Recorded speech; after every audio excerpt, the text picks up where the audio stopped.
دیکھیں اگر S P ان کے کام نہیں کرتا, اگر آئی جی ان کو وہ عزت اور احترام نہیں دیتا, اگر چیف سیکرٹری ان کو عزت و احترام نہیں دیتا تو دوسرے منتخب ایم پی اے کو دے رہا ہے, یہ واقعی ایک سنجیدہ معاملہ ہے. ٹھیک ہو گیا.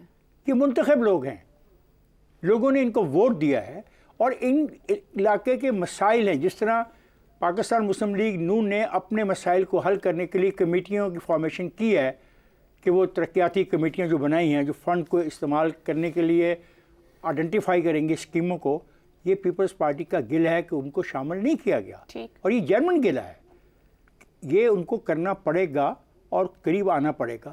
پیپلز پارٹی امپورٹنٹ رول ادا کر سکتی ہے, کیونکہ جو دوسری اپوزیشن پارٹی ہے وہ سوائے شور اور شرابہ کرنے کے مجھے نہیں نظر آتا وہ کسی معاملے میں بھی سنجیدہ ہے, یا وہ کچھ سنجیدگی کے ساتھ پاکستان مسلم لیگ کی حکومت کے جو پالیسیز ہیں ان کو تنقید کا نشانہ بنا سکتی ہے. پیپلز پارٹی کی سنجیدگی. شہزاد چودھری صاحب, قومی اسمبلی میں بجٹ پیش کرنے کے لیے پیپلز پارٹی کی لازمی حمایت, اب اس کی منظوری کے لیے بھی وہ درکار ہے, ورنہ حکومت کے لیے مسئلہ ہو سکتا ہے. کیا پیپلز پارٹی سنجیدہ نہیں, ہر حال میں نون لیگ کو اس کے تحفظات دور کرنا ہوں گے, یا وہ کسی انتہا تک بھی جا سکتے ہیں؟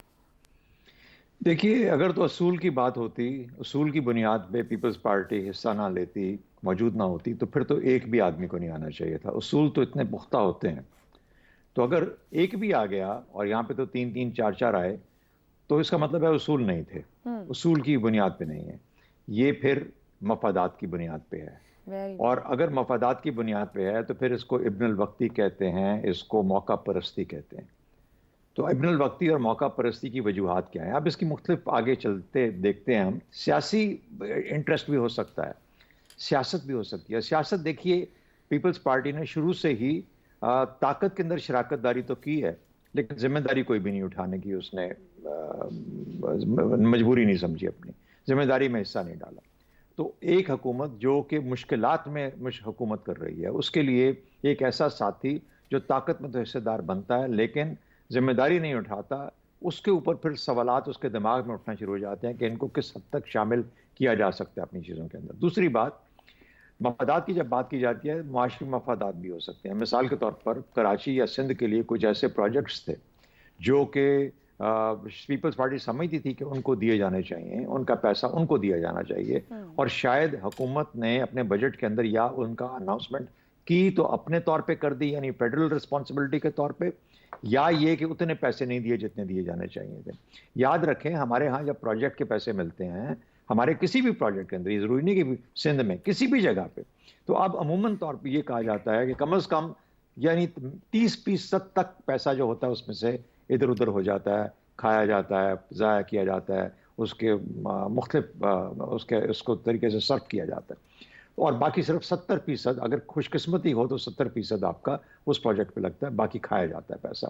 تو اس لیے ان کے اندر جب آپ دیکھتے ہو کہ ایک بجٹ کے اندر 2900 ارب کا یا 2095 ارب کے ڈیولپمنٹ بجٹ دیا گیا صوبوں کو 2095, اس کے علاوہ جو کہ آپ نے ان کو این ایف سی کے تھرو دینا تھا, تو پھر اس کا مطلب یہ ہوتا ہے کہ اتنا پیسہ آپ اپنے صوبوں کو دے رہے ہو کہ لو اس سے ڈیولپمنٹ کرو, ڈیولپمنٹ سے جتنا فیصد بھی نکلتا ہے وہ نکالا جائے. صحیح. دوسری بات, ہماری سیاست جس طریقے سے افتخار صاحب کہہ رہے تھے کہ یہ کچھ سمجھ نہیں آ رہی کہ ملک اور قوم کی مشکل کو دیکھنا پڑتا ہے. یہاں پر اپوزیشن یہ سمجھتی ہے کہ جس دن بجٹ پیش ہو رہا ہوتا ہے اس دن اتنا شور مچایا جائے کہ کسی کو کوئی بجٹ کی سمجھ نہ آئے. اس لیے حکومتیں بجٹ کم دیتی ہیں اور وہ بھی شور کے جواب میں شور کے انداز میں ایک تقریر کر کے چلی جاتی ہیں. نہ اس کو سننے والے سمجھ پاتے ہیں, نہ اور وہ اپوزیشن تو سمجھنے کے موڈ میں نہیں ہوتی. دوسری بات, پاکستان پیپلز پارٹی کی ذمہ داری کیا تھی ایسے مشکل وقت میں؟ کہتے ہیں اگلے 2 سے 3 سال ہمارے بہت مشکل گزریں گے معاشی طور پر, گزرے ہیں اور آئندہ بھی. تو پیپلز پارٹی کی ذمہ داری کیا تھی؟ اپنی جتنی بھی انٹلیکٹ ہے, اکنامک انٹلیکٹ ہے, وہ لے کے شامل ہوتی اور گائیڈ کرتی اور مددگار بنتی. اچھا, پھر دوسری بات, یہ پروپوزلز ہیں. جب بجٹ کی تقریر کی جاتی ہے, یہ بجٹ پاس نہیں ہو رہا ہوتا, یہ بجٹ پروپوزلز ہیں, یہ تجاویز ہیں. ان تجاویز پہ اب بحث ہونی ہے اسمبلیوں کے اندر. بالکل درست. تو آپ اس بحث میں حصہ لیجئے, پڑھ کے سمجھ کے, اور گائیڈ کیجئے اس حکومت کو کہ کس طور پر بہتر. آئی ایم ایف کے ہم نیچے پھنسے بیٹھے ہیں, ایسی مشکل حالات کے اندر ہمیں کس طریقے سے اس بجٹ کو بنانا چاہیے کہ کچھ پیداوار بھی ہو, کچھ چیزیں جو ادھار ہے، قرض ہے، اس کو واپس بھی کیا جائے، کچھ تھوڑی بہت ترقی کا شکل بھی سامنے آئے. ٹھیک ہو تو یہ معاملات ہیں. لیکن اگر اس کو ہمارا ٹوٹل کمبائنڈ پولیٹیکل انٹلیکٹ اس لیول پہ نہیں لے جا پاتا تو پھر ہم کس کی طرف دیکھیں؟ پھر یہی ہے کہ زیغم صاحب اور افتخار صاحب کو لے جائیں، ان کو ذمہ داری دیں اور ان کو بولیں کہ یہ بیٹھ کے پھر حکومت کریں، کیونکہ یہ لوگ تو مل کے کام کرنے کے قابل ہے نہیں، یا ہے نہیں یا کرنا نہیں چاہتے. ہے نہیں اور کرنا نہیں چاہتے. ویسے دونوں کا کمبینیشن بہت خطرناک ہے عوام کے لیے. زیغم صاحب ایک تو یہ جو میرا اور زیغم کا نہیں کمبینیشن آپ کہہ رہے ہے ہو نہیں اور خطرناک ہے، خدا کا خوف کرو بابا. یہ کیا کہہ رہی ہو؟ یہ کیا کہہ رہی آپ نے؟ اچھا آپ تیار بھی ہو گئے؟ مجھے نے لگتا ہے آپ حصہ بھی اٹھا چکے ہیں وہاں سے، اتنی فوری طور پہ آپ نے مطلب سمجھے پارلیمنٹ کے اندر ہے، الیکشن لڑنا پڑتا ہے. زیغم صاحب ایک تو موجودہ ہائیبرڈ نظام ہے جس کی حصے دار ہے پاکستان پیپلز پارٹی، کیا اس میں سولو فلائٹ کرنے کا دم ہے؟ ایک اس کا جواب دیجئے گا. دوسرا اوپر جو دونوں پینلسٹ نے گفتگو کی، جو مجھے اس میں سمجھ آئی کہ چاہیے صرف میرا بندہ یا میرے بندوں کی اکوموڈیشن اور ان کی حصے داری. یہ چند 100 ہیں جو اسمبلیوں میں بیٹھے ہیں، 25 کروڑ کو اس طریقے سے مطمئن کر پائیں گے یا پھر وہ شہزاد صاحب والی آپشن ہی بچے گی؟ وہ بلے شاہ نے فرمایا تھا کہ بلیا کی جانا میں کون. وہ جس شناخت کے بحران کی بات کر رہے تھے، مجھے تو لگتا ہے کہ پیپلز پارٹی کچھ اسی طرح کے شناخت کے بحران کا شکار ہے. دیکھیں ویسے تو آپ کو پتہ ہے یہ پیروں، فقیروں اور قلندروں کی جماعت بھی ہے پیپلز پارٹی. تو اس کا کمال یہ ہے کہ وہ خرگوش کے ساتھ خرگوش بن کے دوڑ سکتی ہے اور شکاری کے ساتھ شکار بھی کر سکتی ہے. اس وقت بجٹ کے آگے آگے وہ خرگوش کے ساتھ دوڑ رہی ہے. اور آپ میرے ساتھ شرط لگا لیں کہ جس دن بجٹ پاس ہونا ہوگا وہ بجٹ کے پیچھے پیچھے شکاری کے ساتھ اس بجٹ کو منظور کرے گی. نہ کرے تو جو چور کی سزا وہ یہ تو قابلیت کی انتہا ہو گئی پھر بقول آپ کے. جی قابلیت کی انتہا بالکل. اب دیکھیے مقصد کیا ہو سکتا ہے. ایک مقصد وہ ہے جو ابھی بتایا گیا کہ وہ زیادہ سے زیادہ نچوڑنا چاہتی ہے حکومت کو، جو وعدے تھے وہ پورے کروانا چاہتی ہے، بینیفٹس لینا چاہتی ہے. خاص طور پہ پنجاب میں افتخار صاحب نے کہا اس کا حق بھی ہے، بالکل ہوگا اس کا حق. لیکن پنجاب میں اس کے بندے کدھر ہیں؟ 12 ضلعوں کی بات ہو رہی ہے. کیا 12 ضلعوں سے اس کے ایم پی اے بھی منتخب ہوئے ہیں، ایم این اے بھی منتخب ہوئے ہیں؟ اس کے منتخب لوگ ہی کتنے ہیں؟ اور یہ جو ماڈل جس کے پیچھے وہ گئی ہے، پیٹرنیج والا ماڈل، کہ حکومت سے لو اور آگے کچھ بانٹو اور لوگ خوش ہو جائیں گے اور ساتھ ہو جائیں گے، وہ تو نہیں چل رہا نا. تو لگتا یہ ہے کہ ایک دوسری بات زیادہ اس وقت اہم ہے، وہ ہے آپٹکس کی گیم، کہ کیسے وہ نظر آنا چاہتے ہیں. وہ نظر آنا چاہتے ہیں کہ دیکھو یہ جو بجٹ تمہیں تکلیف دے رہا ہے، اس بندوق کے پیچھے ہم نہیں ہیں، ہم تو اس کے خلاف ہیں، ہمارا تو دل بالکل نہیں چاہتا کہ اس بجٹ کی سپورٹ کریں، ہم سے تو یہ بالکل پوچھا ہی نہیں گیا. دیکھو ہم تو ریاست میں ہیں، حکومت میں نہیں ہیں. ریئلی کیا آپ نے ایسے عہدے لیے ہیں جس کا واقعی حکومت سے کوئی تعلق نہیں اور آپ حکومت کا حصہ ہیں؟ نہیں بھی. کیا یہ کمیونیکیشن کی بھی جا سکتی ہے؟ اب اس کے پیچھے کیا بات ہے؟ مگر زیغم صاحب جو چیئرمین سینٹ کہہ رہے ہیں وہاں اصل بات تو یہ بھی ہے، کچھ ریٹن اگریمنٹ بھی موجود ہے حکومت سازی کے وقت کا، جس پہ کہہ رہے ہیں کہ عمل درآمد کیا جائے. جی دیکھیے وہ موجود ہے، وہ اس سے پہلے بھی زور دے سکتے تھے، صرف اس وقت زور دینے کی ضرورت نہیں ہے. پیپلز پارٹی ایک دن میں کسی وقت حکومت گرا سکتی ہے. صرف مسئلہ یہ نہیں ہے کہ وہ بجٹ پاس نہیں کرے گی تو حکومت گر جائے گی. وہ ایک ہفتہ پہلے، ایک مہینہ پہلے، 2 مہینے پہلے، آج سے 1 مہینے بعد جس دن بھی فیصلہ کرے اس دن حکومت گر جائے گی. پیپلز پارٹی کے بعد یہ کولیشن گورنمنٹ پیپلز پارٹی کے بغیر نہیں چل سکتی. پیپلز پارٹی کروشل ہے، اس میں بجٹ کو استعمال کرنے کی ضرورت ہی نہیں ہے. وہ کسی دن نوٹس دے سکتے ہیں، صدر زرداری کسی بھی وقت وزیر اعظم کو کہہ سکتے ہیں کہ اعتماد کا ووٹ لو، اور پیپلز پارٹی کے بغیر وہ اعتماد کا ووٹ نہیں لے سکے گا. تو یہ وہ بات بنتی نہیں ہے کہ بجٹ کے ہی موقع پہ وہ سارا کچھ کہیں. یہ نوٹس وہ کسی وقت بھی دے سکتے ہیں، اس عمل درآمد پر وہ کسی وقت بھی مجبور کر سکتے ہیں. تو اگر یہ بجٹ کے وقت کر رہے ہیں تو ظاہر ہے اس کے کچھ اور مقاصد ہیں، صرف وہ لکھی ہوئی تحریر نہیں ہے. میں سمجھتا ہوں کہ اس میں جو اصل جو مسئلہ ہے وہ ہے، ایک طرف زرداری صاحب کی سٹریٹجی ہے. جب الیکشن سے پہلے انفیکٹ یہ اسٹریٹجی انہوں نے بنائی تھی کہ ہم حکومت کے ساتھ مل کر چلیں گے. آرڈر بھی یہی آیا تھا، طے ہو چکا تھا کہ وہ پی ڈی ایم میں شامل ہوں گے. کچھ بھی ہوتا اس حکومت میں تو انہوں نے آنا ہی تھا. دوسری طرف ایک بلاول کی اسٹریٹجی تھی، جو مقبول لیڈر بننا چاہتے تھے، جو اپوزیشن میں جانا چاہتے تھے. اب ظاہر ہے ہوا وہی جو زرداری صاحب نے کیا، لیکن بلاول صاحب کی اسٹریٹجی کا بھی تڑکا لگا دیا گیا. تو نتیجے میں کچی لسی بن کر تیار ہو گئی ٹھیک ہو گیا کہ بلاول صاحب کو خوش کرنے کے لیے وزارتیں نہیں لی اور ساتھ ساتھ یہ تڑکا لگا رہے ہیں اپوزیشن کا، حکومت میں بھی شامل ہے. میرا خیال ہے کہ یہ strategy does not make any sense. ٹھیک ہے، بہتر ہے وہ وزارتوں میں جائیں، ذمہ داری نبھا رہے میں ہیں ہمارے اور صاحب کو لے کے کچھ کر کے دکھائیں.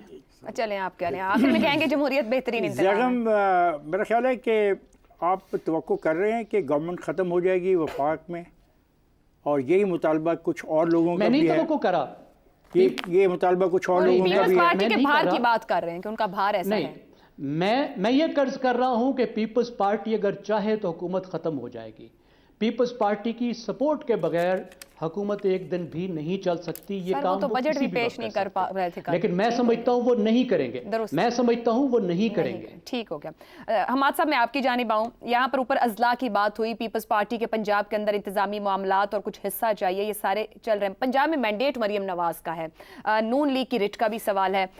اب سوال یہ ہے کہ کیا مریم نواز مطالبات پورے کر سکتی ہیں، تو کس حد تک کے کر سکتی ہیں؟ ایک ہم نے معاملہ گزشتہ دور میں بھی دیکھا جب عمران خان نے پنجاب کے اندر اکوموڈیٹ کیا پی ایم ایل کیو کو، کہ ان کے جو اضلاع تھے وہاں ان کو فیسیلیٹیٹ کیا اور ان کے ہاتھ میں وہاں کا انتظام رہا.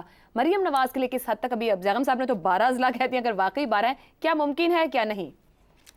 دیکھیے اس کو پنجاب کو اس طرح علیحدہ کر کے نہیں دیکھا جا سکتا اس معاملے کو. یہ ایک پیکج ہے نا، یعنی اوپر بھی ایک بات چل رہی ہے نیچے بھی، اور اوپر ان کی ضرورت ہے پیپلز پارٹی کی. یعنی جیسے آپ سب کہہ رہے ہیں کہ انہی کی بنا پر تو حکومت قائم ہے، یہاں پر تو ایسا کوئی مسئلہ نہیں.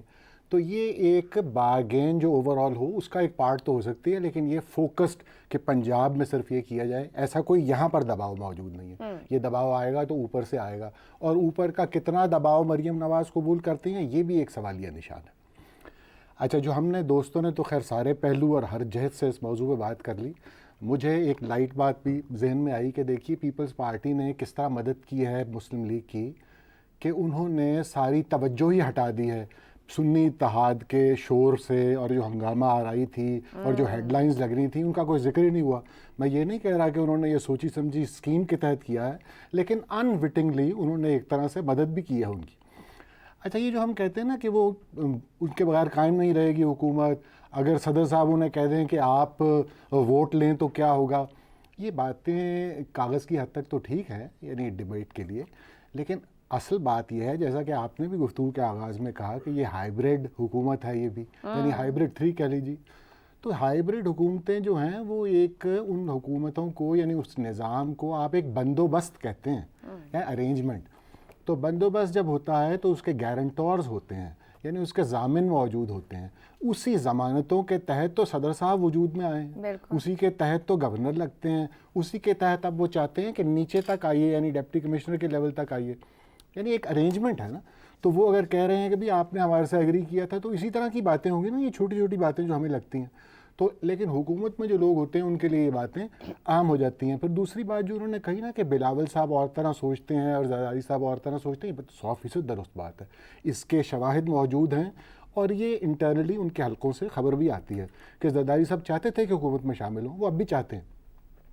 لیکن بلاول صاحب ذرا زیادہ ایمبیشس ہو گئے. انہوں نے کہا بھئی وہ سچی بات ہے کہ یہ بھی خبر آتی تھی وہ اس حق میں ہی نہیں ہے کہ زرداری صاحب صدر بنے، کیونکہ انہیں معلوم تھا کہ وزیر اعظم اور صدر دونوں ایک پارٹی اور ایک صوبے کے تو نہیں ہو سکتے ہیں. لہٰذا ان کی یہ خواہش تھی آغاز میں کہ ہمیں ذرا سے یہ مندمل ہو جائیں زخم 9 مئی کے تو وہ دوبارہ بھی کوشش کریں گے. آپ دیکھیں گے ان کے ذہن میں یہ بات ہے کہ میری وزارت عظمیٰ کے لیے یہ بہترین اسمبلی ہے. پیپلز پارٹی جہاں پر طاقت رکھتی ہے جس صوبے میں اور جتنی میکسیمم سیٹیں لے کر آ سکتی ہے آگے بھی، ان کے خیال میں جو موجودہ اسمبلی کا ارینجمنٹ ہے وہ بہت اچھا ہے ان کے لیے اور صورتحال سوٹ کرتا. لیکن زرداری صاحب کا خیال ہے کہ یہ حکومت 5 سال کے لیے لائی گئی ہے اور 5 سال حکومت سے باہر رہنا کوئی دانش مندی کا فیصلہ نہیں ہوگا. اس لیے وہ بار بار ان کو سمجھاتے ہیں کہ حکومت میں حصہ لو. اب یہ جو کہتے ہیں کہ ذرا یہ ریلا گزر جائے، مہنگائی جو ہونی ہے جیسا کہ آپ کی رپورٹ بھی کہہ رہی ہے سروے اکنامک کہ مہنگائی ہونے جا رہی ہے، بھئی اتنے جب ٹیکسز لگیں گے تو مہنگائی تو ہوگی. تو جب یہ ریلا گزر جائے گا اور جب پی آئی اے کا مسئلہ ہو جائے گا تو ہم پھر حکومت میں شامل ہو جائیں. تو مطلب حماد صاحب یہ تو پھر آپ کی گفتگو کنکلوڈ کروں کہ ایک بندوبست جو ہے اس کے اندر پیپلز پارٹی ہل جل تو سکتی نہیں زیادہ، ایک لین دین کا دباؤ ہے، وقتی ابال ہے، وہ امپورٹنٹ بجٹری معاملات کے بعد بیٹھ جائے. یعنی اگر میں کنکلوڈ کروں تو میں کہوں گا کہ یہ غمزے عشوے ادائیں ہیں, اس سے زیادہ کچھ نہیں. ایک دو دوبارہ سے میرا مطلب ہے یہ معشوقانہ طرز عمل ہے کہ وہ زیادہ سے زیادہ رعایتیں مل جائیں غزنوی ان صاحب کو اور تحفے مل جائیں. غزنوی صاحب نے اپنی موجودگی کا آج بھرپور احساس دلا دیا, اور پھر سہولت بھی دے گئے یہاں پر اس طریقے سے کہ سنی اتحاد کونسل کا شور پیچھے رہ گیا اور پاکستان پیپلز پارٹی نون کا یہ جو رویہ اور تعلق ہے وہ ہائی لائٹ بن گیا. ایک بریک لیتے ہیں, بریک سے ہم واپس آئیں گے تو بات کریں گے پوسٹ بجٹ جو ریئلائزیشن ہو رہی ہے مختلف جگہوں پر کہ ہوا کیا ہے اس بجٹ میں. عوام کے ساتھ مختلف سیکٹرز میں لوگ بہت بے چین ہیں, حکومت اس بے چینی کو کیسے چین میں لا سکتی ہے یا نہیں, ایک بریک کے بعد. پروگرام میں ایک بار پھر خوش آمدید. روایت کو نبھاتے ہوئے وزیر خزانہ محمد اورنگزیب نے پوسٹ بجٹ پریس کانفرنس کر کے بجٹ کے کئی اہم نکات کی وضاحت کی.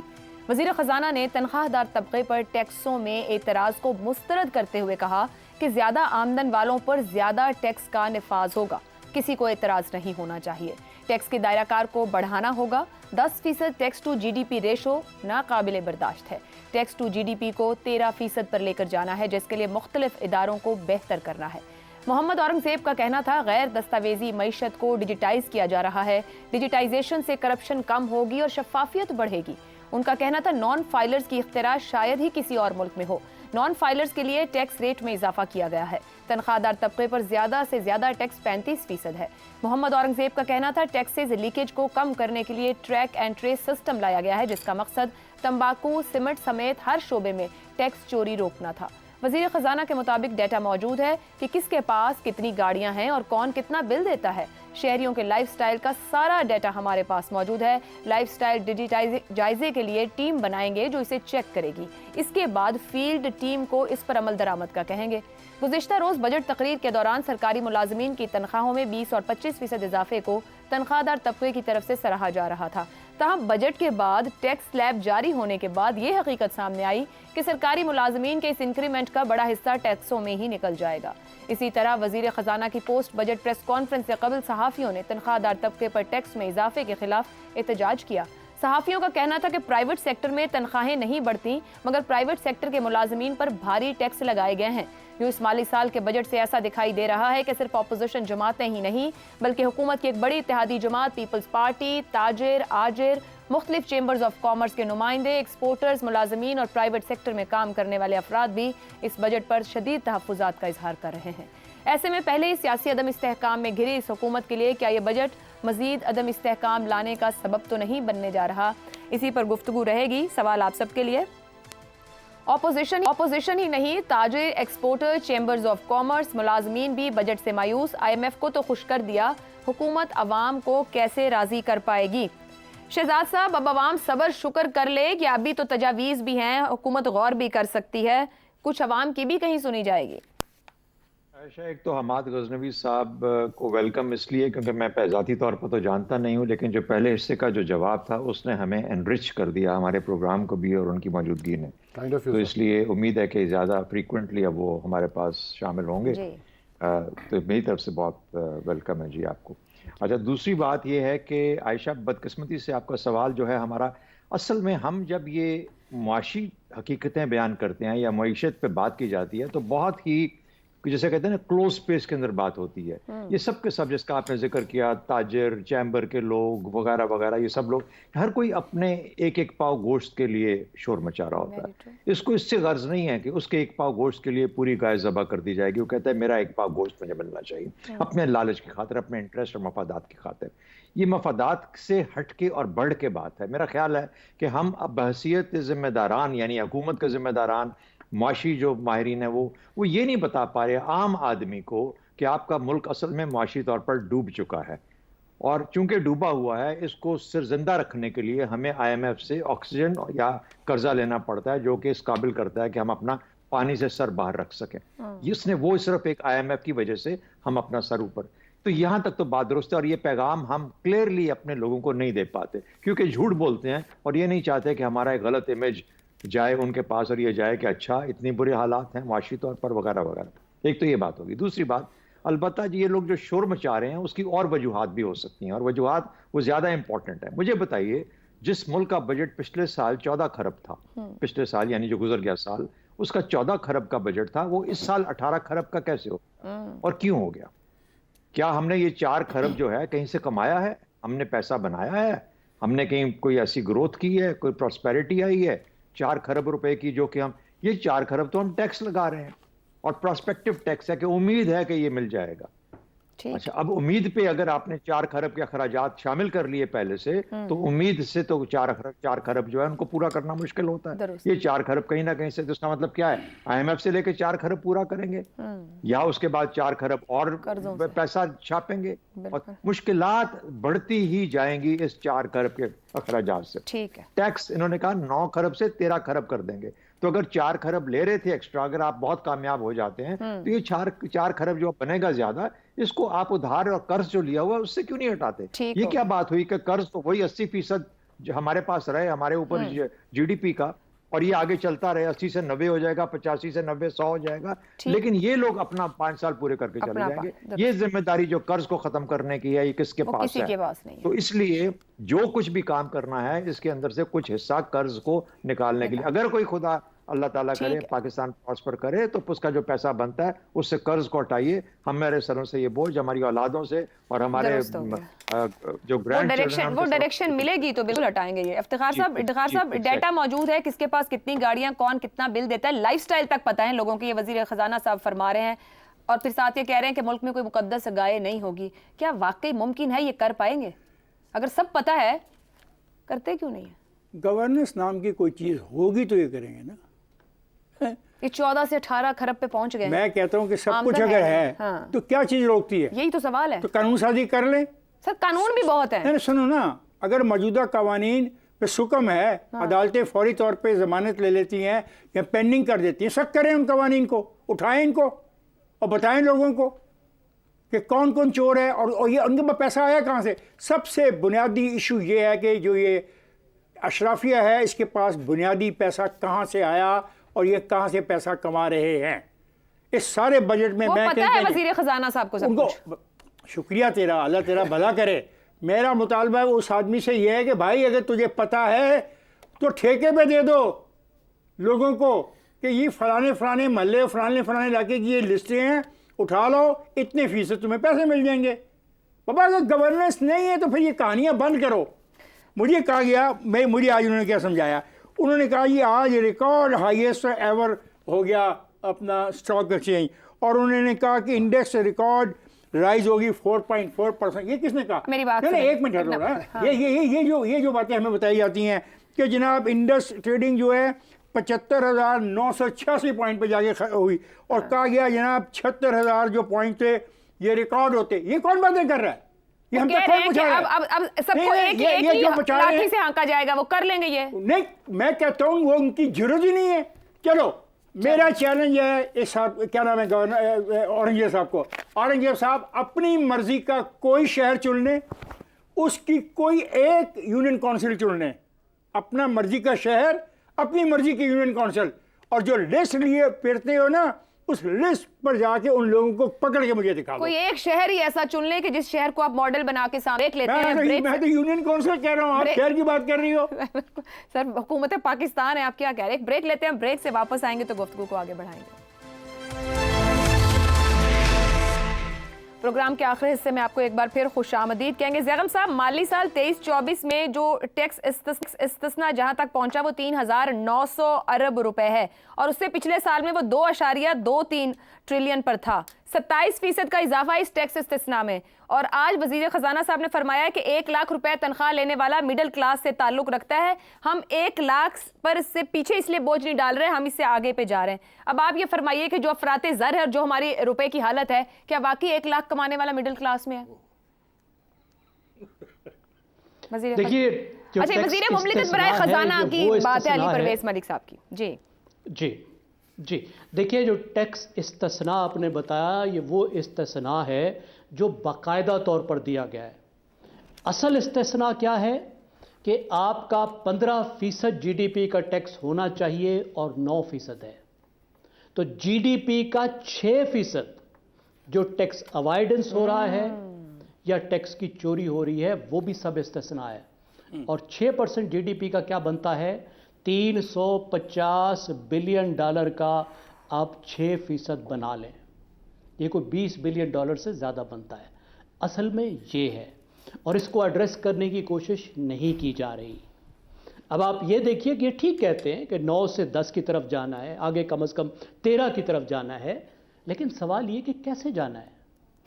آپ نے ڈاکومنٹ کر کے جانا ہے، آپ نے ڈائریکٹ ٹیکس لے کر جانا ہے، یا آپ نے انڈائریکٹ ٹیکسز کے ذریعے سے عوام کو مزید نچوڑنا ہے؟ مسلسل ہم یہ بات کر رہے ہیں اور مسلسل یہ مطالبہ کیا جا رہا ہے، اور حکومت بھی یہ لارے لگاتی ہے۔ وزیر خزانہ صاحب نے بھی مثال کے طور پہ کہا کہ ہول سیلر اور ریٹیلر پر ٹیکس لگایا جائے گا۔ طریقہ کیا نکالا کہ وہ جو پوری ویلیو چین ہوتی ہے، یعنی وہ سامان جب فیکٹری سے نکلتا ہے یا جب وہ سمگل ہوتا ہے، خیر سمگلنگ والے کو تو یہ پوچھ ہی نہیں سکتے، اب وہ فیکٹری سے لے کر جیسے جیسے نیچے آتا ہے تو آپ ایڈوانس ٹیکس لگاتے جائیں۔ تو ایڈوانس ٹیکس کس پر لگے گا؟ یہ تو آپ نے کنزیومر پر ٹیکس لگا دیا، یہ تو آپ نے خریدنے والے پر لگایا، اور پھر کس خریدنے والے پہ لگایا؟ آپ نے اس خریدنے والے پر لگایا جو بیچارہ غریب ہے۔ یہ وہ انڈائریکٹ ٹیکس ہے، وہ ریگریسو ٹیکس ہے جس میں آپ غریبوں کو رگڑتے جا رہے ہیں۔ آپ کے پاس کیا منصوبہ ہے، کیا طریقہ کار ہے کہ آپ ڈائریکٹ ٹیکسز کی طرف جائیں؟ آپ ڈاکیومنٹ کریں، وہ کہہ تو رہے ہیں لیکن انہوں نے بتایا نہیں ہے کہ طریقہ کار کیا ہوگا۔ اب اس کے ساتھ اخراجات کو کنٹرول کرنے کا کچھ نہیں بتایا، اخراجات ان کے مزید بڑھ رہے ہیں، تو سرکار کیسے اپنے اخراجات کم کرے گی؟ تو ہمیں ابھی تک کوئی ایسا پلان نظر نہیں آ رہا۔ میٹھی میٹھی باتیں وہ کر رہی ہیں، لیکن آخری بات بالکل آخر میں مجھے آپ یہ بتائیے، آپ نے جتنی باتیں وزیر خزانہ کی بتائیں انٹرو میں، اس میں کوئی ایک لائن بتا دیں جو ہم نے پہلے نہ سنی ہو اور بار بار نہ سنی ہو۔ صحیح ہو گیا، اور ہر وزیر خزانہ سے ختم کر دیا آپ نے۔ اب ان باتوں پر جائیں یا ریفارمز پہ جائیں۔ چلیں جی، حماد صاحب یہ ڈاکومنٹ کی بات ہوئی ہے اور بار بار بات وہی ہے کہ ہم بھی کئی سالوں سے اسی گفتگو کو سن رہے ہیں، غیر دستاویزی معیشت کو ڈیجیٹائز کیا جا رہا ہے، ہم کر لیں گے کیا؟ بڑی سنگ دلانہ یہ گفتگو ہے جو آپ نے سنائی نا اورنگزیب صاحب کی بھی۔ اور دیکھیے اصل صورتحال یہ ہے، مختصراً میں آپ سے عرض کرتا ہوں کہ پاکستان میں اگر آپ کرپشن کو سمجھنا چاہتے ہیں نا، اور اس کے لیے آپ کو کوئی خفیہ دستاویزات تک رسائی کی ضرورت نہیں ہے۔ یہ صرف آپ اس ڈاکیومنٹ کو پڑھ لیں جسے بجٹ کہا جاتا ہے، یہ کرپشن کا بہت بڑا سکینڈل ہے بذات خود۔ آپ یہ دیکھیے کہ ابھی ذکر کر رہے تھے، UNDP کی رپورٹ ہے 17.4 بلین ڈالرز کی سبسڈیز دی جاتی ہیں اس ملک میں۔ اب آپ اندازہ کیجئے کہ یہ انوکھی ریاست ہے جس میں غریبوں سے پیسے لے کر امیروں کو دیے جا رہے ہیں۔ یہ آپ تصور کر سکتے ہیں، رابن ہوڈ تھا نا، امیروں سے چھین کر، یہ اینٹی رابن ہوڈ لوگ ہیں۔ انہوں نے ایسا نظام بنا دیا ہے، آپ ذرا بجٹ پڑھنا شروع کریں تو آپ کو اندازہ ہوگا کہ سبسڈیز ہیں اور سبسڈیز ہیں اور سبسڈیز ہیں۔ دیکھیں آپ کے شہروں کے بیچ میں 700 ایکڑ کے کلب بنے ہوئے ہیں، 1 روپیہ ٹیکس دیتے ہیں۔ اب اس طرح میں گنواتا چلا جاؤں آپ کو، چیزیں ہی چیزیں ہیں جن میں لوگ مسلسل آپ پیسے چھین کر غریبوں سے ان کو دیتے چلے جا رہے ہیں۔ یہ ریاست کی آپ نے شکل بنائی ہوئی ہے۔ یہ جو آپ کہتے ہیں نا امیر سے امیر تک ہو رہا ہے، غریب سے غریب، یہ کس طرح ہو رہا ہے؟ یہ آپ بجٹ پڑھیں تو آپ کو پتہ لگ جاتا ہے یہ کس طرح ہو رہا ہے۔ ان کو پتہ نہیں ہے جو حکومت میں، یا آپ یعنی دیکھیے نا، یہ سنگ دلی کی بات ہے کہ وہ کیا باتیں کر رہے ہیں۔ وہ کہہ رہے ہیں کہ ہم ورٹیکل ایکوٹی قائم کرنے جا رہے ہیں، ہم ہاریزونٹل ایکوٹی قائم کرنے جا رہے ہیں۔ لفظوں سے بہلا رہے ہیں، عوام کی جیب میں کچھ نہیں دے رہے، اور زیغم سے اخراجات کم کرنے کی کوئی ڈائریکشن نہیں، تو انہوں نے اخراجات کم کرنے بھی نہیں، کیونکہ جیب سے تو ہو نہیں رہے، عوام کی جیب سے کر رہے ہیں تو فرق پڑتا نہیں ہے۔ آج کے پروگرام سے اتنا ہی، اجازت دیجیے، اللہ حافظ۔